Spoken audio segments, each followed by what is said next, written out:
c'est Flore qui peut dire.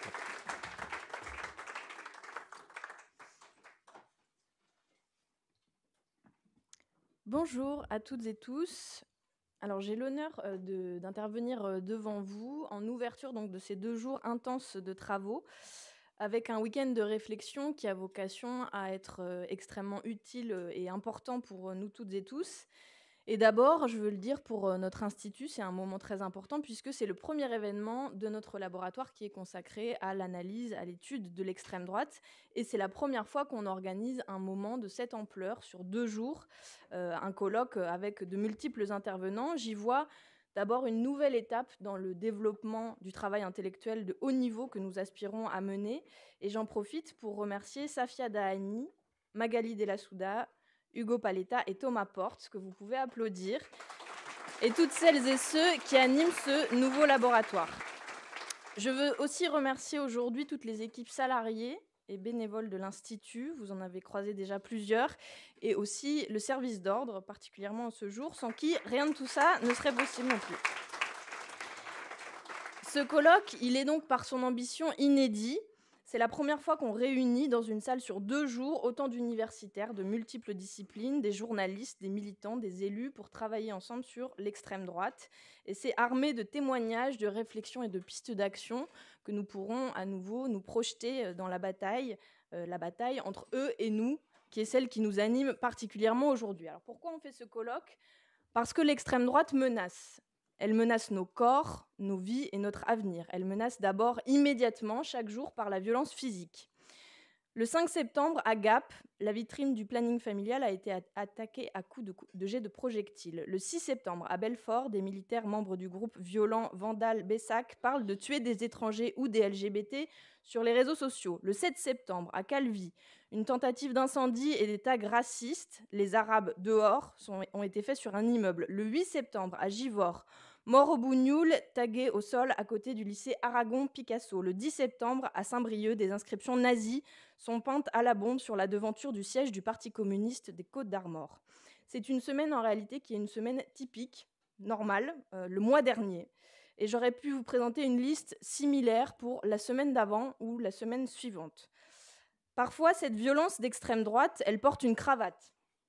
Il en va ainsi de Frédéric Boccaletti, qui a été condamné à 6 mois de prison ferme pour violence avec arme, aujourd'hui député dans la 7e circonscription du Var. D'Éric Zemmour, multirécidiviste, condamné pour incitation à la haine, provocation à la discrimination raciale, provocation à la haine religieuse. Ou encore Philippe Vardon, condamné à 6 mois de prison ferme pour violence, ex-cadre du Rassemblement national, aujourd'hui cadre de Reconquête. C'est ça l'extrême droite. Ensuite, elle menace notre avenir. Je vous l'ai dit, nous avons affaire à des violents avec un programme de violents. Le programme de Marine Le Pen, c'est la violence sociale, évidemment. Par exemple, pas 1 euro de plus pour le SMIC, pas d'indexation des salaires sur les prix, mais aussi la violence écocidaire, démonter les éoliennes, couper les fonds aux associations écolos, relativiser le changement climatique. La violence raciste, essentiellement, bien sûr. L'ennemi, qui serait le migrant, la personne racisée, partout, tout le temps, en toutes circonstances. Et puis la violence institutionnelle, le soutien à la Ve République et à tous ses mécanismes autoritaires, et même la volonté de réduire encore les protections individuelles et collectives. Ce sont des visions de société. Nous portons le projet d'une société de l'harmonie, ils sont du côté du tous contre tous, du chacun pour soi. D'ailleurs, on le voit, nous, en tant que députés, tous les jours à l'Assemblée nationale, ils ont voté contre le gel des loyers, le blocage des prix, le milliard pour les associations qui luttent contre les violences faites aux femmes. L'extrême droite ne propose rien non plus pour reprendre ou partager avec les milliardaires qui aujourd'hui accumulent. Ils ne proposent rien pour partager les richesses de manière générale. Donc avec elles, les puissants de ce monde peuvent dormir sur leurs 2 oreilles. Et puis, le RN a déjà un bilan, lui aussi, d'une violence extrême. Je viens de vous évoquer ce que donne le Rassemblement national dans les mots, dans le programme, le Rassemblement national quand il est dans l'opposition, mais le Rassemblement national au pouvoir en France, on le connaît. Il y a notamment au niveau municipal des gens qui sont en responsabilité. Plusieurs exemples. À Fréjus, un maire RN avec un bilan qui est la division par 5 des subventions aux associations. La fermeture du centre social du quartier La Villeneuve, la fin de toute aide au quartier populaire, qui est, selon le maire, une punition éducative. À Hayange, où il y a un maire RN également, le bilan, c'est la suppression des subventions pour le secours populaire, et un avis d'expulsion pour cette association. À Villers-Cotterêts, où il y a un maire RN, le bilan, c'est 80% d'augmentation des tarifs de la cantine, la suppression de bus, de ramassage scolaire dans certains quartiers populaires. Au Pontet, où il y a un maire RN, le bilan, c'est la fin de la gratuité de la cantine, la fin de la prime de fin d'année des employés municipaux. Ce ne sont que quelques exemples, mais c'est pour vous dire qu'on connaît, on a déjà expérimenté ce programme en matière sociale au niveau municipal. L'extrême droite menace donc, et on nous dit, il y a une petite musique qui monte depuis des années, que la montée de l'extrême droite serait continue et irrémédiable. C'est faux. C'est faux, ce n'est pas qu'une erreur de diagnostic, c'est une position politique de celles et ceux qui ne veulent pas réfléchir, pas comprendre, pas expliquer ou assumer leurs responsabilités aussi. L'extrême droite vient de quelque part et sa progression a des responsables. D'abord, si on se plonge dans l'histoire longue de notre pays et du monde, on constate, sans exagérer, une grande complicité entre les élites patronales, économiques et l'extrême droite. On peut remonter jusqu'à la Seconde Guerre mondiale, où nombre de patrons se sont accommodés du nazisme et de la collaboration. On peut aussi prendre l'histoire longue du Rassemblement national avec plusieurs exemples, notamment le fait que Jean-Marie Le Pen était un très grand admirateur du modèle chilien de Pinochet, avec une répression sans limite au pouvoir et un soutien sans faille aux entreprises et au marché. Aujourd'hui, ils ont encore la complicité de certains mouvements patronaux. Je pense à l'association Éthique de Sophie de Menton, qui fédère des centaines d'entreprises et qui n'a pas hésité à dérouler le tapis rouge à Marine Le Pen pendant les élections présidentielles. Que dire par ailleurs de l'attitude de la Commission européenne, du FMI ou de la BCE quand des gouvernements d'extrême droite en Pologne, en Hongrie, en Italie n'ont aucun souci à se faire, s'accommodent très bien de ce type de fonctionnement. C'est un intense contraste avec l'attitude qui a été réservée à Allende en Amérique ou à Tsipras en Europe, par exemple. Ensuite, ces constats ne sont pas réservés qu'au passé ou à des pays lointains. En Macronie, aujourd'hui aussi, ils font la courte échelle à l'extrême droite, avec tous les votes odieux dont je vous ai parlé rapidement juste avant, contre le gel des loyers, contre le blocage des prix, contre l'augmentation du SMIC. Mais ce ne sont pas que des votes d'extrême droite, ce sont des votes pendant lesquels la Macronie et l'extrême droite ont voté contre, main dans la main. C'est aussi un récit. Je vous donne quelques citations à cet instant que peut-être vous connaissez déjà, mais Olivier Dussopt, février dernier, qui proclamait fièrement que Marine Le Pen a été bien plus républicaine que beaucoup d'autres. Yaël Braun-Pivet, présidente de l'Assemblée nationale, en mai dans Le Figaro, Sébastien Chenu n'est pas un bon, mais un très bon vice-président de l'Assemblée nationale. Dans le même article, on lisait Naïma Mouchou, qui est vice-présidente de l'Assemblée nationale aussi. Le RN, c'est une nouvelle génération de députés qui joue à la préférence nationale et au patriotisme, mais ce n'est pas le Front national. C'est un parti qui est en train de se normaliser. Les responsables, donc, les irresponsables en l'occurrence, sont aussi au gouvernement. La vérité, c'est que pour ce qui est des conséquences sur les vies des plus modestes, le deuxième quinquennat Macron, c'est déjà quasiment le quinquennat Le Pen. Avant, contre l'avalanche de lois sécuritaires, on pouvait se demander qu'est-ce qui se passerait si jamais un gouvernement d'extrême droite avait ses armes entre les mains. Aujourd'hui, qu'en pensent les militants du pays quand on interdit les manifestations à tour de bras? Qu'en pensent les jeunes des quartiers populaires quand ils subissent tous les jours des contrôles aux faciès et la répression policière? Qu'en dit le peuple qui est attaché à la démocratie quand on gouverne en secret, à coup de 49.3 sur le budget? On vient d'entamer cette nouvelle saison de 49.3 à l'Assemblée. Et qu'en disent les militants écologistes quand on réouvre les centrales à charbon et qu'on nie l'urgence de bifurquer pour le climat? Aujourd'hui, le bloc libéral au pouvoir fusionne sans honte avec l'extrême droite. Les crimes de guerre commis en Israël et Palestine ont été accélérateurs et révélateurs. Comment dire les choses autrement quand, cette semaine, dans la même semaine, le député Meyer Habib nous dit que le RN est rentré dans le camp républicain et que M. Ciotti, du même groupe, proclame que la France insoumise en est sortie? L'affrontement dur avec la Macronie et l'affrontement dur avec l'extrême droite procèdent aujourd'hui du même combat. Ce qui prépare la prise de pouvoir de l'extrême droite, c'est l'extrême droitisation du pays, de ses élites politiques et médiatiques. Ainsi, nous ne combattons pas de manière spécifique une organisation comme le Rassemblement national ou une personne comme Marine Le Pen, nous combattons un processus en réalité qui concerne le système entier, c'est l'extrême droitisation. On ne voit pas ça que dans les actes du gouvernement, on le voit aussi chaque jour dans le bruit de fond médiatique. Les grands médias, aux mains de quelques milliardaires, tombent l'un après l'autre aux mains d'autres milliardaires, ouvertement d'extrême droite. L'extrême droitisation n'est cependant pas leur apanage, il est répandu. D'un côté, on met à l'agenda les sujets qui ravissent l'extrême droite pour créer un climat de peur. Pour prendre un exemple qui est celui de la campagne présidentielle de 2002, Acrimed a compté 18 766 sujets de JT consacrés aux crimes et agressions dans les 4 mois qui ont précédé le second tour. Ça fait 987 par semaine, quasiment 1 millier par semaine. C'est une tendance qui n'a pas changé depuis et qui a pour conséquence que 9 Français sur 10 sont convaincus que ce type de violence augmente quand les chiffres réels ne le disent pas. En écho direct, donc, avec des priorités de l'extrême droite. Et de l'autre, il y a l'écriture, en tout cas, d'un récit médiatique à grand renfort de sondages qui sont commentés en boucle. Je vous prends un exemple qui a eu lieu juste après la mobilisation pour les retraites et contre la réforme de Macron. Premier acte, l'IFOP a sorti un décryptage de l'image de Marine Le Pen auprès des Français le 5 avril 2023. 2 jours plus tard, un autre institut, Cluster 17, nous propose le regard des Français sur la percée du Rassemblement national dans cette période, sans questionner la véracité de cette percée. Elle avait pourtant été battue en brèche, très concrètement, avec la perte d'un siège aux législatives partielles 2 mois plus tôt. Ici, les sondages créent eux-mêmes une poussée du Rassemblement national qui sera commentée dans les médias, qui apparaît comme une réalité, sans autre base tangible que celle qui est créée par la boucle médiatico-sondagière elle-même. Dès mars 2019, Nathalie Saint-Cric, Madame Saint-Cric, chef du service politique de France 2, déclarait déjà Marine Le Pen hyper dédiabolisée. Et cette indulgence, ce languissement dans la connivence entre les hommes et femmes politiques d'extrême droite et les journalistes, les médias, continue. Jordan Bardella le disait lui-même à l'Obs, la matinale d'Inter de 2022 n'est pas celle de 2019. La considération réciproque a changé. Là encore, on peut observer un contraste avec les portraits injurieux, les photos menaçantes et la montée en épingle permanente des polémiques contre les insoumis. Jordan Bardella, de son côté, a déjà eu droit, 2 fois en 3 ans, à une pleine page de Paris Match pour y donner ses recettes de cuisine. C'est vous dire s'il est inoffensif. Donc ça, c'est pour le premier tableau.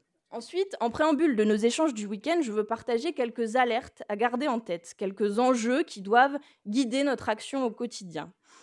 D'abord, rappeler que l'extrême droite n'est pas invincible. Elle a des faiblesses qu'il convient d'identifier.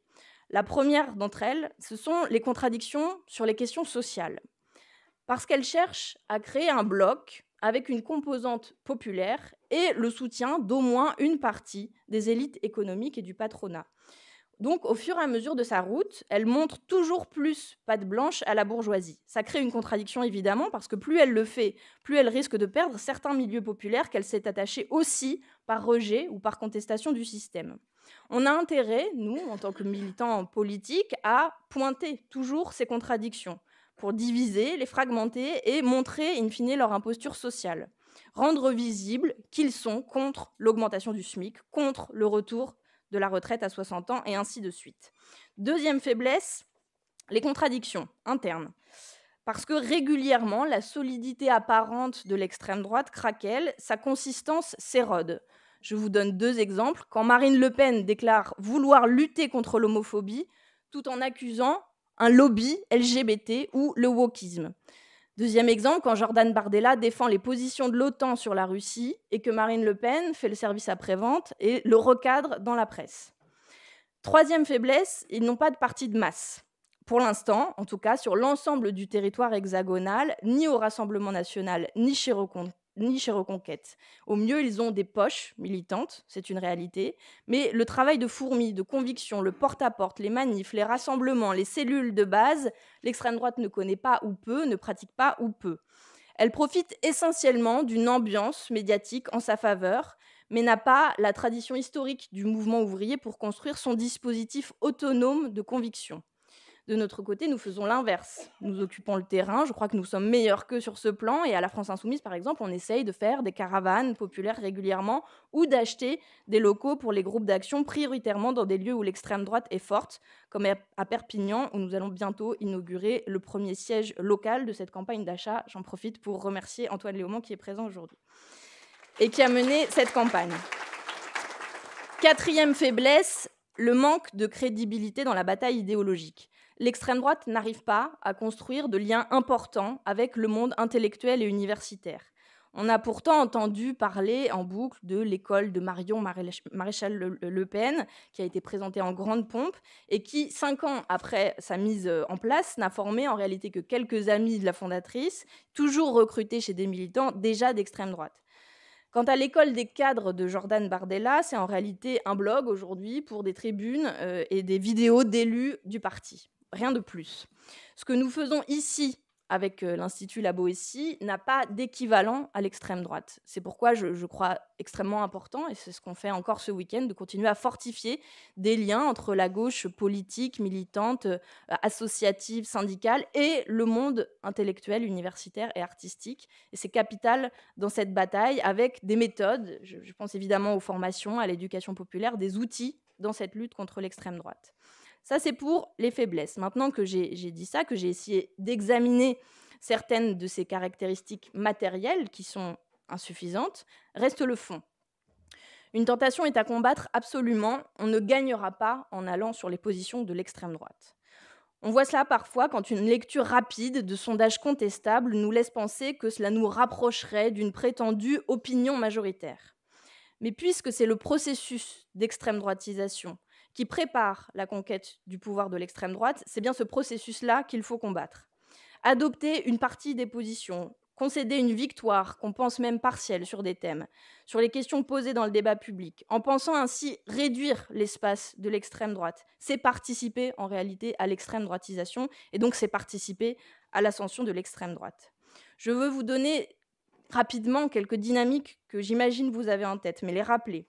Après 5 ans de présidence Sarkozy, un débat sur l'identité nationale, la création d'un ministère du même nom, une ligne bruyamment répressive sur l'immigration. En 2012, Marine Le Pen a dépassé le record électoral établi par Jean-Marie Le Pen en 2002. Après 5 ans de Hollande, où la ligne de Manuel Valls n'a pas cessé de gagner du terrain pour finir par proposer la déchéance de nationalité, Marine Le Pen a atteint le second tour. Après les clins d'œil de Macron à Maurras, un rythme effréné de lois sécuritaires, le soutien inconditionnel de Darmanin aux pires syndicats de policiers et une loi présentée comme luttant contre le séparatisme islamiste, Marine Le Pen a progressé encore en 2022. Combattre le processus d'extrême droitisation, le ralentir et le stopper, ça suppose d'abord de lui opposer une résistance très ferme. Et donc non, tout le monde n'est pas convaincu que l'immigration est un fléau. Au contraire même, a priori, plus de la moitié des Français estiment en tout cas que c'est le devoir de la France d'accueillir des migrants quand ils fuient la guerre et la misère. Et quand bien même, sur certains points, nous serions minoritaires, nous devons lutter toujours pour des idées quand elles nous paraissent justes. Défendre la laïcité, combattre l'intolérance quand certains tentent d'imposer l'idée selon laquelle l'islam serait un problème ou une menace pour la société française. Tenir bon pour maintenir la religion à sa juste place quand on sait qu'un Français sur 2 ne croit pas. Défendre la créolisation quand certains tentent d'imposer l'idée selon laquelle la France serait ou devrait être blanche et chrétienne. Tenir bon donc. Quand un point de résistance apparaît contre les idées de l'extrême droite, il devient un point de ralliement pour beaucoup de monde. Et c'est par exemple, je pense, ce qu'a commencé à faire Jean-Luc Mélenchon quand il a décidé d'aller affronter Éric Zemmour sur le plateau de BFM pendant la campagne présidentielle. Aussi, notre tâche doit être, par cette méthode, en se faisant bien visible sur ces sujets de manière à rallier des partisans, de rétablir des murailles contre ces idées. Corollaire de ça, on ne gagnera pas en baissant la tête, en se cachant, en espérant ne pas être interrogé sur des enjeux clivants. Quand on voit des sondages qui disent que la France insoumise fait plus peur que le Rassemblement national, on doit évidemment en prendre acte. Mais pourquoi les traiter différemment de tous les autres sondages dont on critique les fondements? Pourquoi les analyser hors de ce processus d'extrême droitisation dont je viens de vous parler? Pourquoi en tirer la nécessité de concessions envers un système qui a fait de nous l'ennemi à exclure quoi qu'on dise, quel que soit le ton et le vocabulaire? La force de l'insoumission, c'est d'avoir su rassembler, au-delà des étiquettes initiales, des gens qui portent un programme radical, quelle que soit la façon dont chacun s'exprime. C'est une force. C'est évident que nous traversons des moments politiques qui sont contrastés, qui répondent à des cycles. Et il est de notre responsabilité d'être, à chaque fois, à la hauteur de la colère du peuple quand elle s'exprime par la révolte, la grève ou le blocage. C'est comme ça qu'on est parvenu à 22% à l'élection présidentielle et à plier le match face à des fétichistes du discours apaisé en toutes circonstances. Il ne faut pas se méprendre sur ces analyses. Derrière la critique de la forme, c'est celle du fond qui arrive très vite. Derrière les appels à une parole apaisée, à plus de pragmatisme, de réalisme, en réalité arrivent très vite des reculs sur la retraite à 60 ans, sa faisabilité, le fait de redonner le pouvoir au peuple avec la 6ème République ou encore la condamnation des crimes de guerre la semaine passée. Donc jusqu'à où se taire? Nous n'avons pas vocation à suivre la fabrique de l'opinion sondagière, sinon on se prépare à gouverner à la petite semaine. On veut gouverner par les besoins réels du peuple, pas d'après une opinion publique artificielle. Dans cette veine, un discours hors sol nous dit que le peuple veut l'apaisement. Comment croire qu'après des vagues de mobilisation sans victoire, des gilets jaunes à Naël, des marches pour le climat, aux retraites, la grande masse du peuple français serait apaisée? Depuis 2005 et la trahison du vote populaire par des dirigeants qui étaient sûrs d'être dans le cercle de la raison, la colère n'a fait que croître. Je le rappelle aujourd'hui, 7 Français sur 10 considèrent que notre modèle économique est incompatible avec la lutte contre la crise climatique. 6 sur 10 soutenaient le blocage du pays face à la réforme des retraites l'an dernier. Ils ne veulent pas être mollement défendus avec un discours qui préparerait déjà des reniements à venir. Tant que les besoins vitaux du peuple n'auront pas été satisfaits, ne pas être à la hauteur de cette révolte est vain. On entend parfois, quand on distribue des tracts sur les marchés, on a tout essayé, maintenant on va essayer le Rassemblement national. Mais c'est bien justement des renoncements de la social-démocratie qui est fait le carburant de l'extrême droite. En prenant radicalement la tête de la gauche depuis 2 élections présidentielles déjà, nous avons tourné cette page. Les trahisons, la mollesse, le pédalo, etc., c'est fini. C'est un point d'appui qui, je crois, fait accord entre nous et qui a eu des conséquences, puisque l'union sous la forme NUPES n'a été possible que parce qu'elle a été scellée sur la base d'un programme radical. L'union sous la forme NUPES n'a généré de l'espoir que parce que cette radicalité aurait aiguillonné un gouvernement de la NUPES. J'ai fait le tour des alertes, des écueils possibles que nous devons garder en tête et j'en viens à notre démarche. Pour vaincre l'extrême droite, il faut mobiliser le bloc populaire. Lors des récentes élections, il est apparu à égalité avec 3 autres blocs. Vous connaissez cette analyse, le bloc libéral, le bloc d'extrême droite et le bloc de l'abstention. C'est une arithmétique électorale assez simple, je ne vous fais pas la démonstration. Et c'est dans ce schéma de pensée, qui a notamment été développé par plusieurs chercheurs qui participent régulièrement aux travaux de l'Institut La Boétie, que nous, Insoumis, plaçons notre action. C'est un schéma de pensée qui est opérant, et plus opérant que les discours qui confondent territoire et population, ou qui obèrent les dynamiques de transformation du pays en matière d'emploi, de travail, par exemple. Pour être clair, on entend sans cesse que les classes populaires sont passées à l'extrême droite ou que la ruralité est passée à l'extrême droite. C'est contestable, ça fera l'objet de plusieurs ateliers de ce colloque. Parce que non, les classes populaires ne sont pas passées à l'extrême droite. C'est dans le vote Mélenchon en 2022 qu'on a trouvé la plus grande surreprésentation des 10% les plus pauvres du pays. C'est aussi chez ces populations que l'on trouve le plus grand nombre d'abstentionnistes à mobiliser. Ensuite, oui, les classes populaires urbaines et rurales partagent les aspirations à vivre mieux auxquelles nous essayons de répondre. Nous voulons répondre. L'accès à l'école, à la santé, au travail, et l'accès à tous ces services publics que dans notre programme, on garantissait par un accès entre 15 à 30 minutes où que vous habitiez dans le pays, qui était un principe central, qui est un principe central autour duquel s'articulent beaucoup de nos préoccupations et de nos propositions. Ensuite, oui, de la Creuse aux Alpes de Haute-Provence, on a réussi, on a su gagner hors des grandes agglomérations aux élections législatives, en étant présent, pied à pied, en participant au combat, ici pour la sauvegarde de la maternité, là pour le bureau de poste. Et donc cette lecture en termes de bloc est bien plus stimulante que des abstractions sondagières. On ne se bat pas ici pour des parts de marché électorales, on essaye de construire un peuple révolutionnaire. Et donc c'est dans ce cadre d'analyse qu'il faut réfléchir à comment élargir et approfondir le bloc populaire qu'on a constitué en 2022, qui est constitué sur des bases qui sont clairement antifascistes, antiracistes et égalitaires. C'est un bloc qu'il est impératif de faire grandir, notamment par la politisation, par l'entrée de gens qui sont aujourd'hui dans l'abstention, qui sont distants du combat politique. Et on sait que plusieurs groupes sociaux, qui, lorsqu'ils se politisent, le font avec nous, sont parmi les plus abstentionnistes. C'est le cas de la jeunesse, c'est le cas aussi des quartiers populaires. Donc travailler ce que nous nommons ce quatrième bloc pour les ramener dans la participation politique, c'est pour nous, c'est se donner les moyens de vaincre l'extrême droite. C'est pourquoi les combats antiracistes, les luttes contre les discriminations, pour la réforme de la police ou pour l'écologie radicale ne sont pas des repoussoirs. Ils sont des sujets concrets de politisation pour des millions de gens que nous avons besoin de voir entrer dans l'action. Ça doit passer ensuite par la méthode de l'Union populaire, qui se fera avec les syndicats, les associations, les habitants de tous les territoires. Et je veux saluer ici les organisations syndicales qui n'acceptent pas la présence de l'extrême droite dans leurs rangs, qui se mobilisent cette semaine encore en Île-de-France pour la régularisation des travailleurs sans papier, même contre le sens du vent. Saluer aussi les associations qui luttent contre l'extrême droite, qui sont en première ligne et qui luttent pied à pied pour la fermeture des locaux fascistes, mais aussi celles qui agissent pour l'aide alimentaire, contre les arrêtés indignes anti-distribution alimentaire à Stalingrad par exemple, celles qui agissent pour une politique écologique à la hauteur de l'urgence, qui savent où est l'adversaire. L'extrême droite prospère sur un clivage horizontal. En excluant d'un peuple légitime au sens ethnique du terme toute une partie des milieux populaires, chercher des responsables, ça n'est pas un comportement anormal. Les milieux populaires souffrent de pertes concrètes et réelles du fait du système néolibéral. Et donc chercher une lisibilité, une grille de lecture globale pour comprendre pourquoi ça arrive, ça n'est pas un comportement anormal. Mais unir le peuple, c'est aussi l'unir contre des adversaires communs. Il nous faut donc, et nous essayons de le faire, rétablir un clivage qui est lui vertical. Le peuple contre l'oligarchie, les travailleurs contre les patrons, les consommateurs contre les monopoles, etc. La stratégie de l'Union populaire ne refuse pas de pointer des responsables ou des adversaires, mais elle pointe vers le haut plutôt que vers nos voisins.